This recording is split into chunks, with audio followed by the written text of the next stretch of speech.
Extreme bro competition attend பண்ணி இதோட 1 week ஆகுது.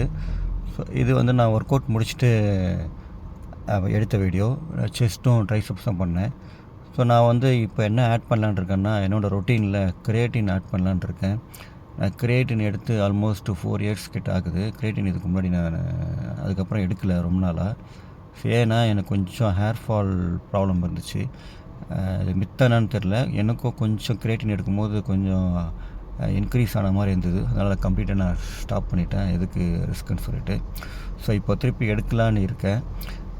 ஏன்னா கொஞ்சம் மசில் மாஸ் போடணும், அதுக்கப்புறமா கொஞ்சம் ஸ்ட்ரென்த்து கெயின் பண்ணுறதுக்கு. ஏன்னா காம்படிஷன்லாம் வர காம்படிஷன் அட்டன் பண்ணலான்னு இருக்கேன். ஸோ இன்றைக்கி என்னோடய பிஃபோர் கிரியேட்டின் எடுக்கும்போது இருந்த பாடி ஒரு 15 டேஸ்க்கு அப்புறம் நான் எப்படி பாடி சேஞ்ச் ஆகுது, ஸ்ட்ரென்த்து இம்ப்ரூவ் ஆகிருக்கா என்னன்றதை வந்து நான் கண்டிப்பாக அப்டேட் பண்ணுறேன்.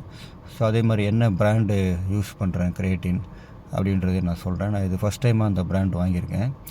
இது வந்து ரியலாக எஃபெக்டிவாக இருக்கா அப்படின்றத பற்றியும் நம்ம பார்க்கலாம். ஆஃப்டர் 15 டேஸ்க்கு அப்புறம் அதோடைய அப்டேட்ஸ் பண்ணுறேன். டயட்லலாம் எந்த பெரிய சேஞ்சஸும் இல்லை, கொஞ்சம் எக்ஸ்ட்ரா கார்போஹைட்ரேட் மட்டும் ஆட் பண்ணியிருக்கேன். இப்போது 15 டேஸ் அப்புறம் ரிசல்ட் எப்படி இருக்குது, கிரியேட்டின் உடைய எஃபெக்ட் எப்படி இருக்குதுன்னு பார்ப்போம். ஓகே, நெக்ஸ்ட் வீடியோவில் பார்க்கலாம். See you.